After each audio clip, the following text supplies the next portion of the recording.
Ah, sí, ahí leí que nos puso el grupo. Sí, sí, pero sí, me borraron de la cámara.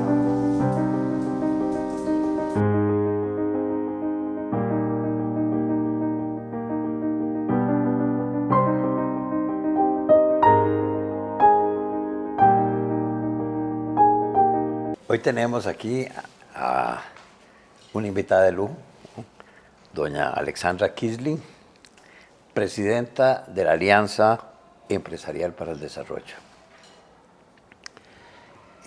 Esta organización es una organización que abre un sendero de esperanza sobre la participación del empresariado en el desarrollo nacional. La Alianza Empresarial para el Desarrollo fue fundada por su padre, don Walter, hace 25 años. Buscaba mejorar el desarrollo y la calidad de vida de los habitantes del país. Usted la preside actualmente en los 25 años de existencia, ¿verdad? Al cumplir 25 años de existencia.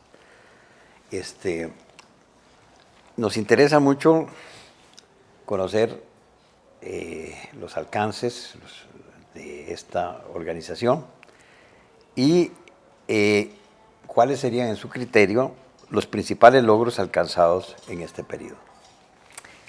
Muchas gracias, Miguel, y muchas gracias a Prisma por la invitación. La verdad que es un honor poder compartir este espacio con ustedes y hablar de algo que realmente nos emociona mucho, que es una forma diferente de hacer negocios. Y efectivamente, la Alianza Empresarial para el Desarrollo nace en 1997, el 5 de marzo de 1997, mi padre, Walter Quisling, junto con un grupo de 34 empresarios de empresas nacionales y multinacionales, fundaron la organización. Bueno, se permitieron o se atrevieron a soñar con una Costa Rica grande, moderna y solidaria. Y en ese momento también se atrevieron a cuestionar el rol de la empresa, el rol tradicional de la empresa. ¿Cuál debería ser? Ellos tenían una conciencia muy importante de cómo devolverle al país lo que el país de alguna manera les había facilitado para poder ser exitosos en sus negocios. Y es así, queriendo devolverle al país un modelo de desarrollo que fuera inclusivo. Desde esa época ya tenían esa visión y que pudieran contribuir, digamos, a mejorar la calidad de vida de los costarricenses, que nace la Alianza Empresarial para el Desarrollo, como una nueva forma de hacer negocios. Y desde ese momento ha habido una serie de esfuerzos, de aprendizajes y de intersecciones con otras empresas para aprender sobre ellas. Esto es un camino que se ha ido aprendiendo en el hacer, ¿verdad? Conforme se ha ido haciendo. AED en un inicio se inspiró de grandes organizaciones, una de ellas United Way, que es una de las organizaciones de voluntariado más grandes del mundo, que se enfoca en lo que es educación, en lo que es salud, estabilidad financiera. Y fue en el 2002 que AED se hizo el capítulo de United Way en Costa Rica y decidió enfocarse específicamente en el tema de educación y más aún en lo que era primera infancia. Y desde entonces ha seguido eso y teniendo resultados mediante diferentes alianzas. Ellos tenían un esquema muy interesante porque había una contribución del colaborador, pero la contribución del colaborador la empresa le equiparaba y con esos fondos ellos decidían, cada colaborador decidía dónde se quería invertir la plata que diera y podía dar desde un colón en aquel momento hasta 100 colones o lo que cada quien quisiera, pero podía decir yo quiero que se enfoque en este proyecto o en este o en este. Luego en el 2004 AED hace un salto muy importante porque con fondos de IVOS y el apoyo del INCAE desarrolla el primer modelo de responsabilidad social empresarial en Costa Rica. Y esto es muy importante porque es un modelo que permite de alguna manera generar un diagnóstico, tener indicadores de medición y evaluación de resultados. Y además, simultáneamente, un poco después, nos permitió convertirnos en el referente en el tema de la responsabilidad social en el país, ¿verdad? Se podían comparar las prácticas de RCE, se podía ver la gestión, digamos, de las diferentes empresas y generar un ecosistema de buenas prácticas.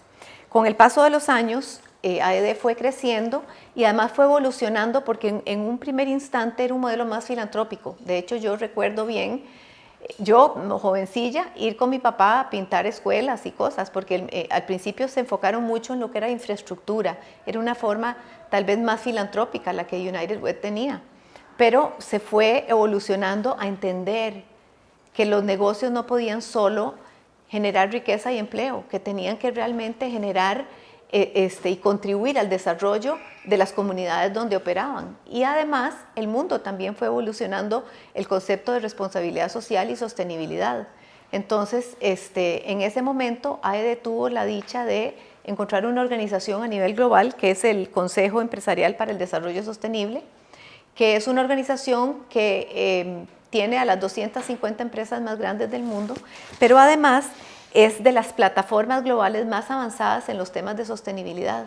Entonces ellos todo el tiempo están compartiendo buenas prácticas, la visión, digamos, al 2050 de qué deberían hacer los negocios, cómo se deberían, ¿verdad?, cómo contribuir a esta nueva forma de desarrollo y de hacer negocios.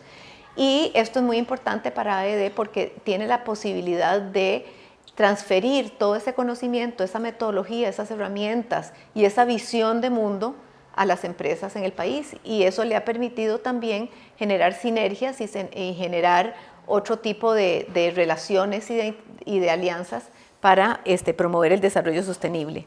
También conformamos la Red Centroamericana del Caribe de Responsabilidad Social Empresarial, que se llama Integrarse, que viene desde Guatemala hasta Panamá y República Dominicana, y tiene organizaciones hermanas de AED. Esto ha sido también muy importante porque en la región entonces desarrollamos un modelo, Indicarse, que es un modelo que tiene una forma de diagnosticar e indicadores para medir la madurez de las empresas en términos de sostenibilidad.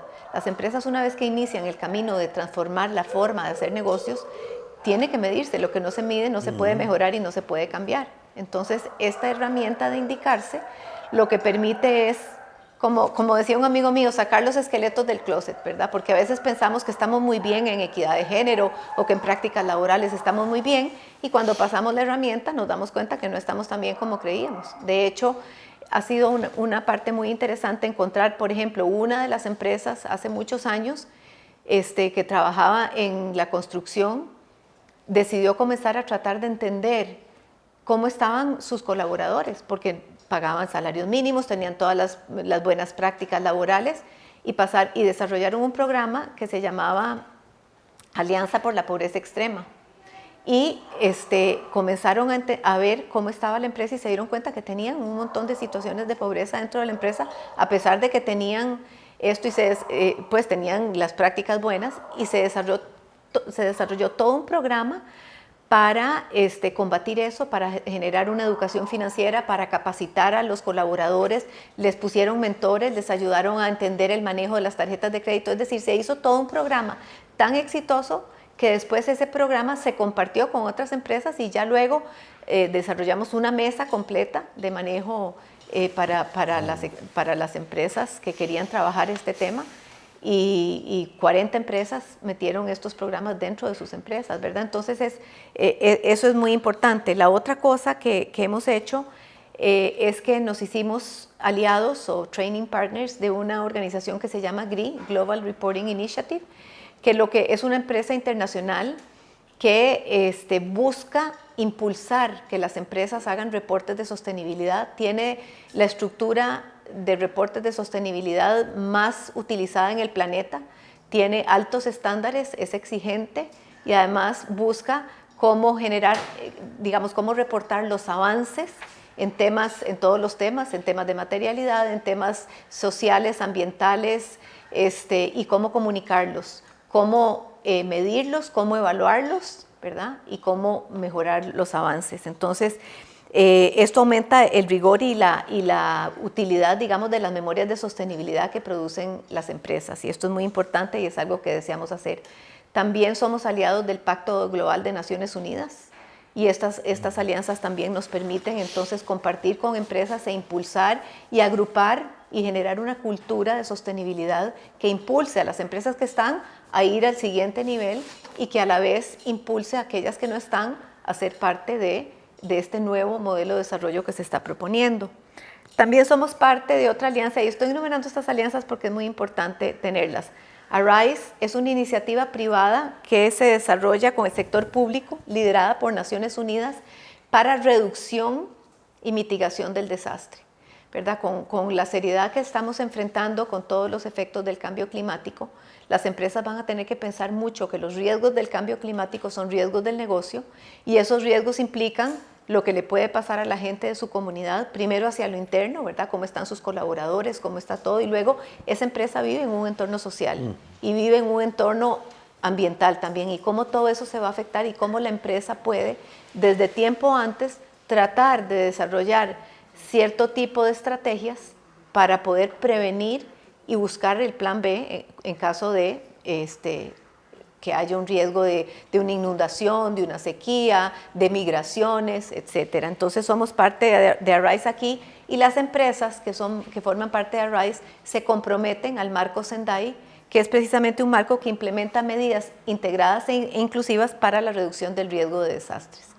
Entonces, gracias a estas vinculaciones trascendentales, primero AED puede mantenerse a la cabeza como un referente de cuáles son las mejores prácticas, puede estar al tanto de cuáles son aquellos tipos de legislación, ¿verdad?, que está sucediendo en el mundo, y de esa manera poder con las empresas generar los cambios que las empresas necesitan para continuar en esos avances. Nosotros tenemos un scorecard que mide la madurez de la empresa en términos de sostenibilidad.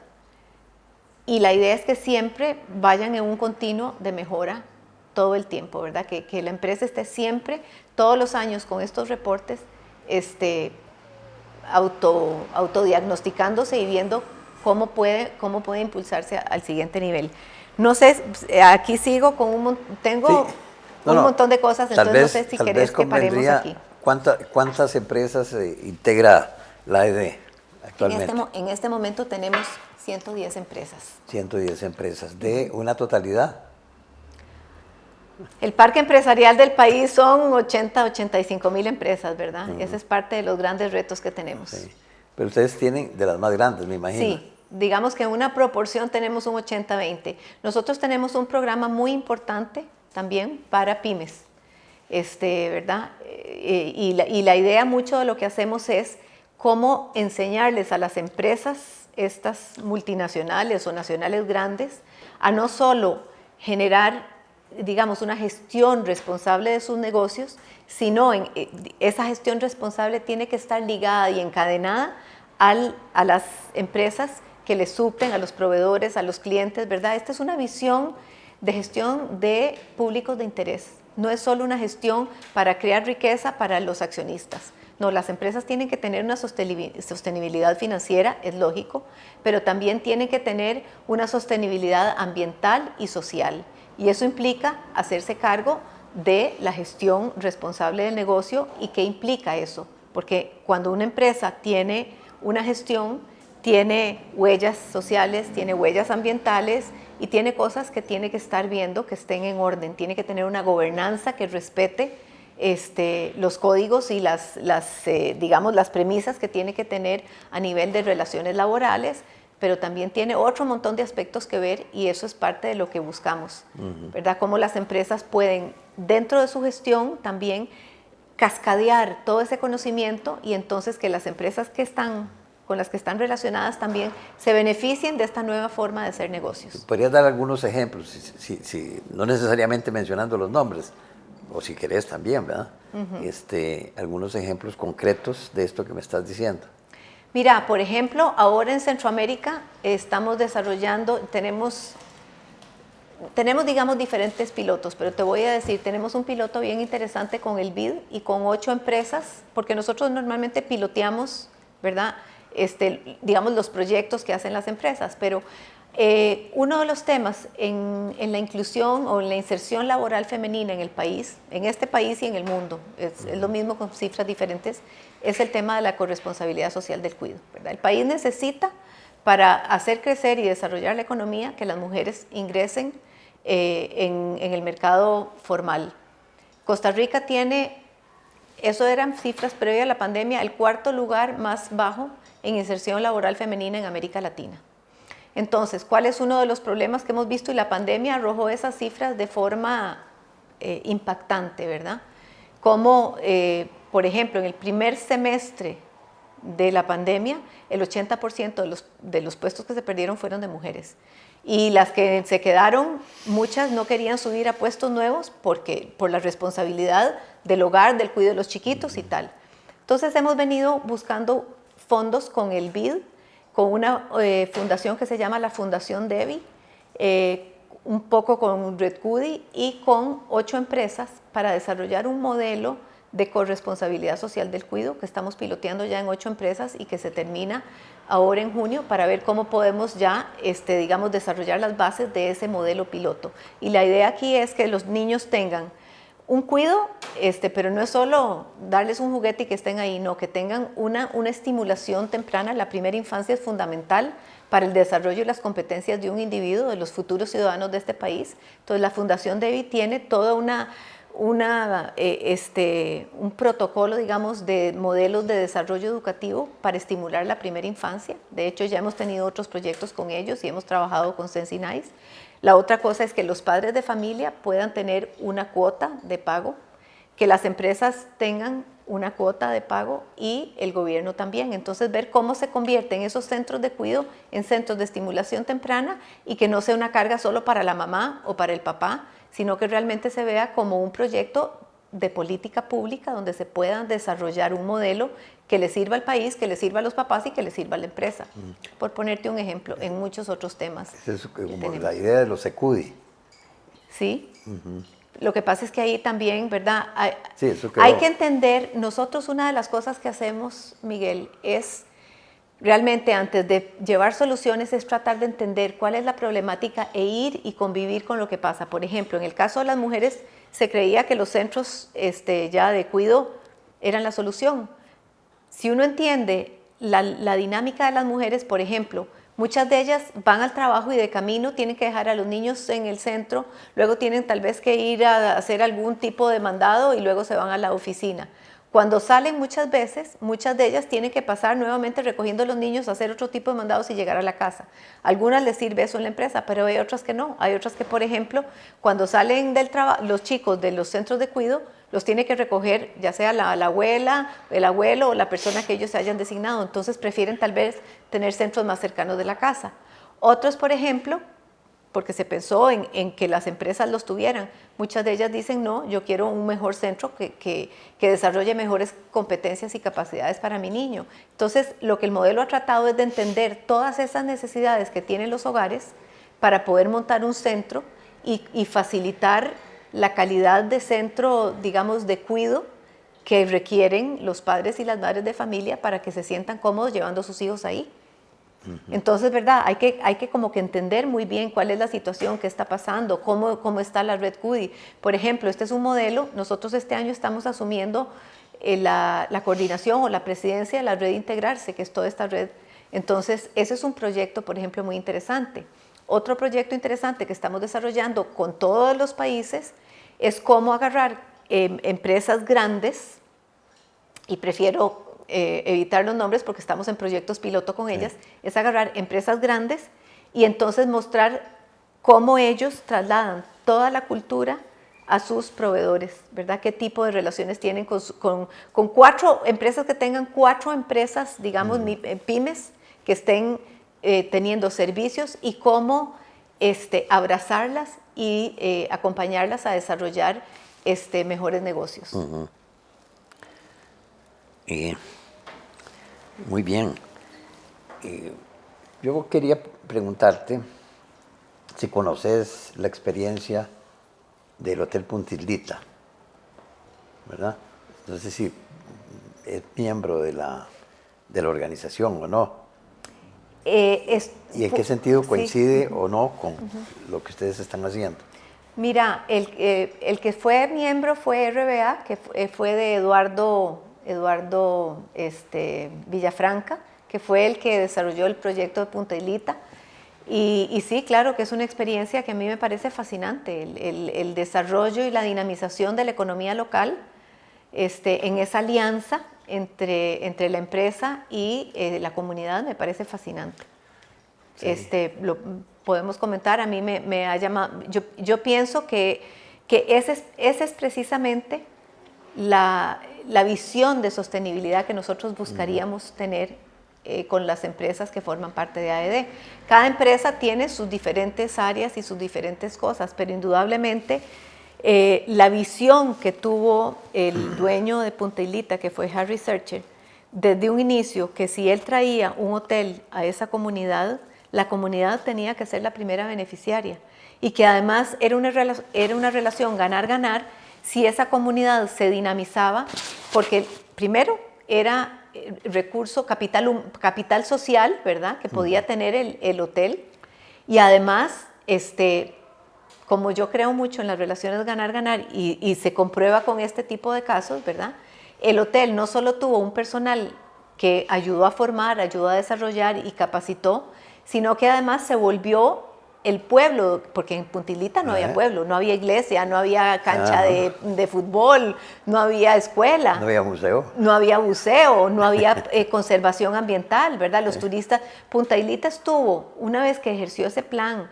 de traer a los artistas, bueno, primero de ver cómo podían capacitar al personal, que era un personal que no sabía leer y que no había entrado, que no habían terminado el colegio.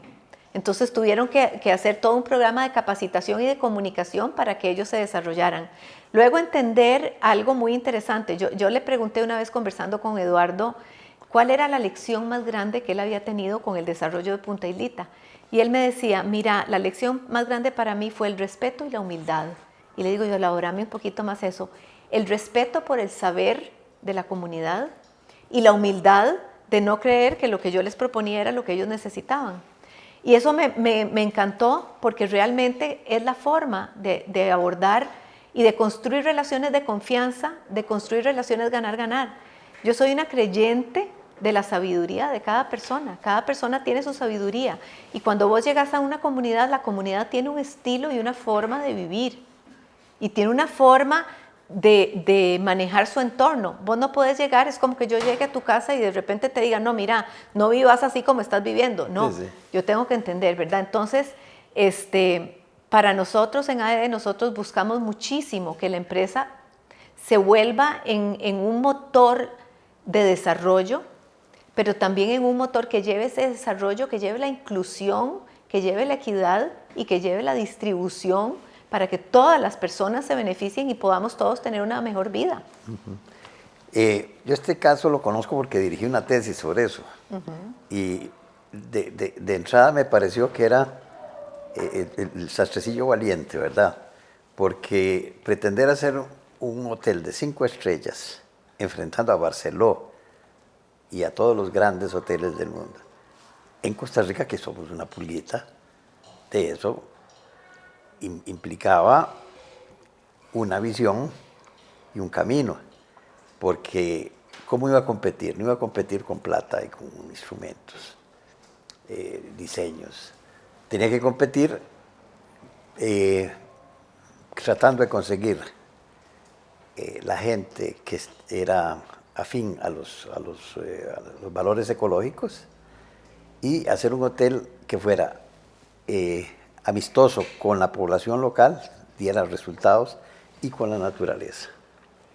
Entonces, ese terreno donde empezó el hotel, inicialmente era una finca, donde habían botado todos los árboles, donde se había ido la lapa roja, ¿verdad? Y el hotel se propuso reconstruir ese hábitat, en alianza con MINAE, en alianza con organismos de ecología. Y lo logró, ¿verdad? Metiendo más intereses, logró restituirla. Y tienen criaderos ahí de lapas rojas y todo esto. Pero además de eso, empezó el trabajo con la comunidad, con lo que la gente sabía. Y lo fue llevando poco a poco con cursos, primero como empleados y después como empresarios, porque llegó un momento en que les dijo, no, miren, ustedes ya pueden venderme productos y a otros hoteles, a lo que sea. Y así se montaron 22 empresas ahí en la zona. Y no solamente son empresas de cosas materiales, sino de cultura local. Porque todo el frente de Puntilita está adoquinado. Hay un parque con esculturas de madera preciosas y un museo hecho con donde venden los productos que hacen algunas de estas empresitas de arte, que utilizan los materiales locales. El hotel invirtió en llevar a una profesora de la Universidad de Costa Rica todos los miércoles, de miércoles creo que a domingo o a sábado, Loida Pretis, a trabajar con la gente, enseñarlas a hacer figuras con los productos naturales, ¿verdad? Bueno, entonces se creó una comunidad en que no entra la droga, en que no entra la prostitución, una comunidad sana, donde los mismos vecinos cuidan la sanidad interna. Y además donde estas empresas estaban floreciendo y vendiendo productos en otros hoteles de la zona. El pescado, por ejemplo, que inicialmente se llevaba desde Punta Arenas, se consigue ahí mismo, se pesca ahí mismo y se procesa ahí mismo. Un desarrollo local, un foco de desarrollo, ¿verdad? Entonces, me pareció que este era un camino que podría servir de ejemplo, porque para impulsar políticas públicas, ¿verdad? Porque en general hubo un momento en que hubo estímulos y ventajas para inversiones en turismo, pero igual le daban esos estímulos a quien estaba montando un casino que a quien estaba montando una experiencia tan rica como esta, que generaba riqueza, que arraigaba a la población, ¿verdad? Entonces yo lo que siento es que vean aquí, el empresario tenía en mente competir y lo logró. Logró tener un hotel de 5 estrellas ahí. No sé si estaba ahí, pero es una belleza, Sí, claro. ¿verdad? El sitio. Bueno, logró eso con esa visión y al mismo tiempo cumplió una serie de objetivos sociales, ¿verdad? Fue audaz, invirtió y tuvo éxito. Al final vendió el hotel, pero precisamente porque valía mucho, fue que pudo colocarlo en otras manos. Entonces, a mí este tipo de experiencias son las que me ponen a pensar sobre la importancia. Yo sé que ustedes no se meten en políticas, digamos, propiamente dichas, pero sí me parece que hacen falta políticas públicas que estimulen este tipo de acciones, que tienen repercusiones sociales. Digamos, de alguna forma similar a las cooperativas. Aquí está un empresario pensando en hacer su negocio, pero en hacer su negocio precisamente porque se distingue. No es un hotel más de 5 estrellas, con esos cuadrados estándar. No, es un paraíso. Sí. Un paraíso. Lleno de gente, lleno de un ambiente ecológico sano, sin mafias y cosas alrededor, ¿verdad? Entonces, no sé, a mí me parece que esta experiencia es particularmente. Y podría llevar yo en todo caso invitaría a los empresarios a proponer políticas públicas que estimulen, no solamente desde dentro de la empresa, desde el Estado. Debe haber, digamos, estímulos para este tipo de innovaciones, porque son innovaciones, ¿verdad? Sí. Entonces,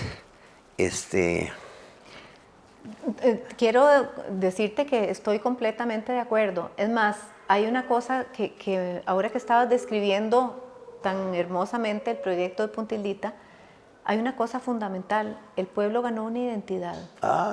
Ganó una identidad y ganó además un orgullo.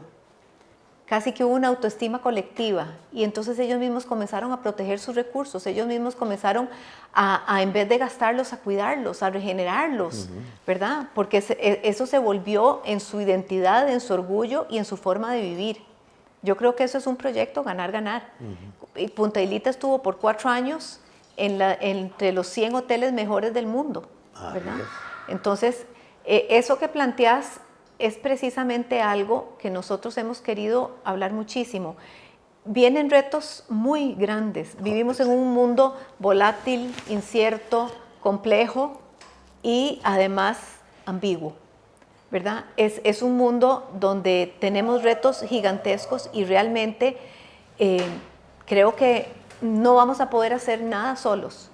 Creo que en ese sentido hay que dejar los egos de lado y hay que realmente poner al ser humano al centro de la ecuación, poner la vida del ser humano, la dignidad del ser humano al centro. Y eso no quiere, y esto lo digo vehementemente porque yo creo que como todo en la vida, cuando se cierra una forma o un modelo de desarrollo, se abre uno nuevo. Y en esa nueva forma de hacer negocios hay oportunidades. Y este es un ejemplo perfecto de eso.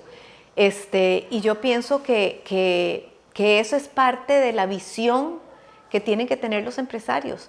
Mira, no solo son un motor de desarrollo, sino que son un motor de innovación. La pandemia mostró eso. Lo que tardaba años en conseguirse, como eran vacunas, en un año, cuando hubo un objetivo común y cuando varias empresas se pusieron realmente detrás de conseguir una vacuna, en un año teníamos vacuna, ¿verdad? Realmente cuando hay deseo y hay voluntad, se pueden lograr las cosas. Entonces, hay una cosa que me gusta mencionar para aquellos empresarios que dudan que nuevas formas de hacer negocio pueden ser rentables. Hay un estudio que hizo Naciones Unidas con la Comisión para Desarrollo Sostenible, se llama Business and Sustainable Development Commission, que se creó en el 2018 y duró 2 años haciendo un estudio para mostrar la rentabilidad de meter dentro de las estrategias de crecimiento de los negocios la sostenibilidad, que implica todo esto, el desarrollo y el bienestar de todos alrededor de un negocio. Y decía que las empresas que logran no dejar la sostenibilidad al lado, sino incorporarla como parte y centro de su estrategia, pueden abrir oportunidades de negocios hasta en 12 trillones de dólares y 380 millones de empleos al 2030, y solo en 4 sectores de la economía. Entonces, yo diría que perdamos ese miedo de innovar y de pensar cómo, haciendo nuestros negocios y generando relaciones, ganar, realmente todos vamos a ganar más. Así es. Porque además, si no, no va a haber sociedad ni planeta. Planeta va a haber, el planeta va a seguir dando vueltas al sol. Vida en el planeta para poder hacer negocios. Si lo vemos desde ese punto, si no lo estamos viendo desde derechos humanos, veámoslo desde un punto de vista de negocios, pero negocios diferentes, negocios innovadores que incorporen. Porque además quiero hacer otro punto aquí. La empresa puede hacer negocios porque tiene una licencia social que le permite operar. Y esa licencia social implica responsabilidades. Implica que yo no puedo abrir un camino y destrozar con polvo Amanco una vez fue de los primeros, hace muchos años, con el empresario Stefan Schmid-Heine, que fue uno de los empresarios visionarios. Él tiene una frase célebre que ahora todo el mundo la usa, pero él fue el primero que la dijo. Él dijo, no puede haber empresas exitosas en sociedades fracasadas. Y me acuerdo que Amanco tenía este proyecto donde entró y abrió una carretera y comenzó a pasar para la planta que tenía, y era una carretera que llenaba de polvo a todas las casas y todo. Y un día se encontró con que los vecinos se pusieron y le cerraron todo y no pudieron operar por no sé cuántos días, ¿verdad? Esas son las cosas que uno tiene que contemplar, ¿verdad? Cuando entra en una comunidad, ¿qué impacto estoy generando? ¿Qué beneficios estoy trayendo aquí? ¿Qué impactos negativos estoy haciendo? Y son cosas que ya se pueden medir, que ya se pueden planear y que ya la empresa tiene que tener conciencia de hacerlas. Y son oportunidades nuevas.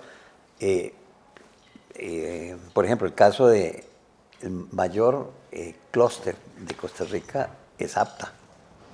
tiene 900 asociados. Por cierto, el 90% son indígenas, ¿verdad? Y resulta que esta gente, aprovechando sus tradiciones, su conocimiento ancestral, han desarrollado una forma de producción de banano y cacao en la selva, incrementando la productividad con nutrientes que sacan del bosque, pero sin botar la selva, que les permite vender en Alemania a un precio muy especial ese cacao y esos bananos, porque en Alemania no permiten que a los niños se les den cosas llenas de productos químicos. Entonces, que hay varias cosas que se han venido dando. Por una parte, se ha arraigado la población, ¿verdad? Un terreno donde normalmente eran desplazados y se destruía el bosque, ellos se han arraigado. Han innovado tecnológicamente al punto que han encontrado una cura para la monilia del cacao, que es una enfermedad que le hace un increíble impacto.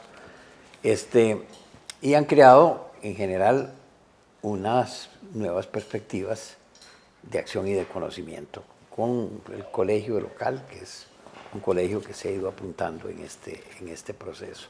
Entonces, yo sí siempre he echado de menos que cuando, por ejemplo, el financiero habla del clúster, ignoran completamente y ahí hay una beta de innovación.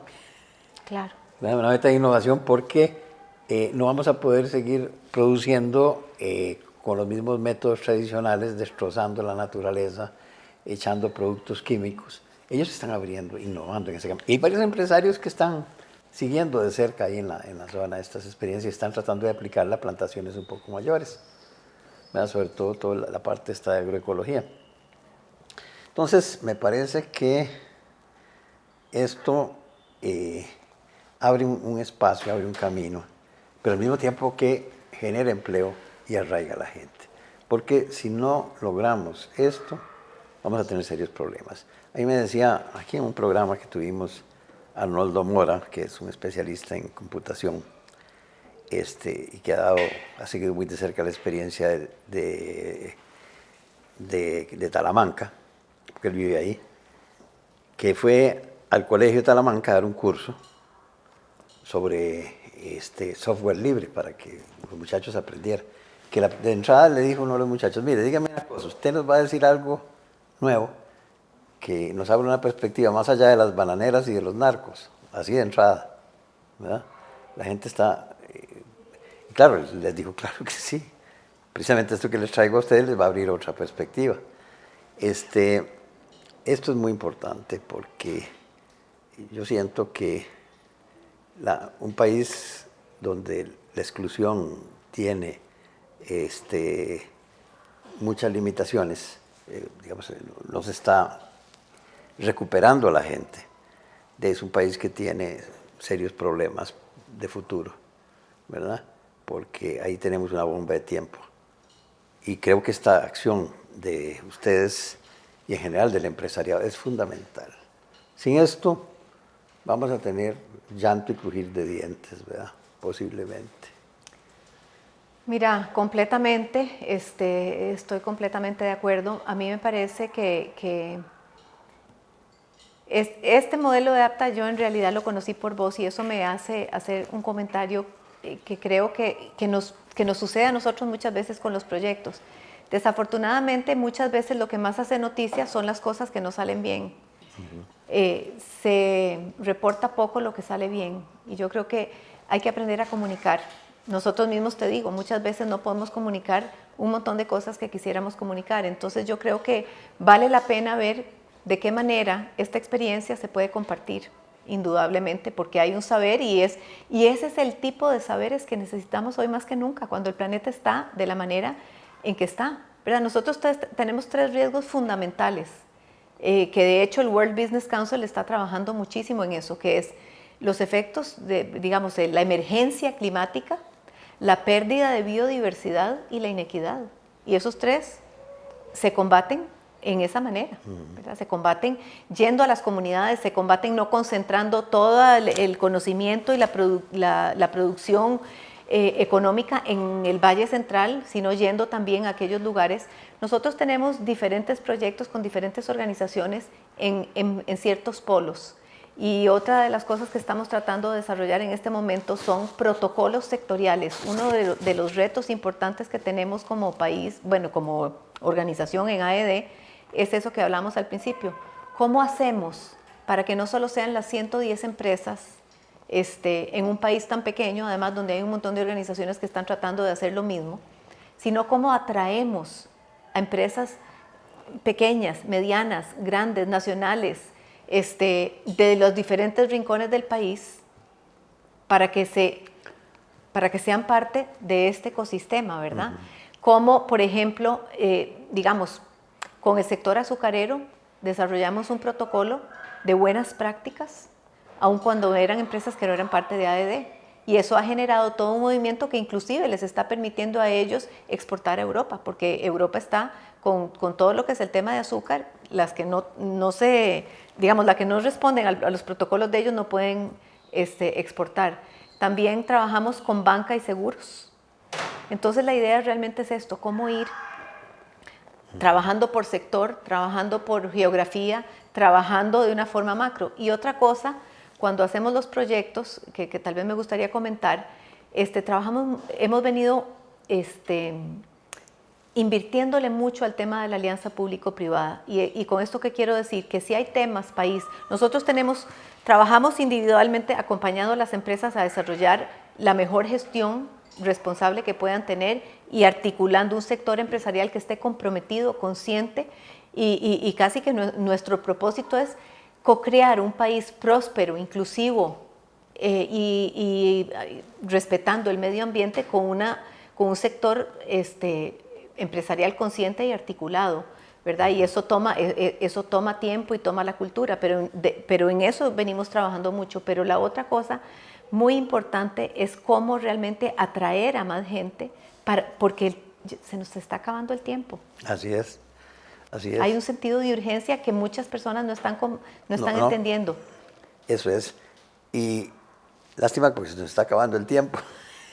Pero sí plantearse la posibilidad de políticas públicas que estimulen este tipo de cosas. Hacer converger los intereses colectivos con los intereses de las empresas. Totalmente. ¿Verdad? De eso se trata, ¿verdad? Es de ganar, ¿verdad? Sí. Ganamos todos, ¿verdad? Y al mismo tiempo estimulamos cierto comportamiento, digamos, que es necesario para todos de las empresas en relación con el medio ambiente, en relación con la gente, ¿verdad? Propiamente dicha. De hecho, Miguel, de las cosas que se ha aprobado, especialmente en temas de sostenibilidad, es trabajar con los gobiernos en la actualización de las propuestas políticas habilitadoras e incentivos para desarrollar este tipo de modelos. Y es algo que hay que hacer. Exactamente. Eso es porque yo no veo este tipo de cosas en las políticas públicas. Este tipo de pensamiento no está.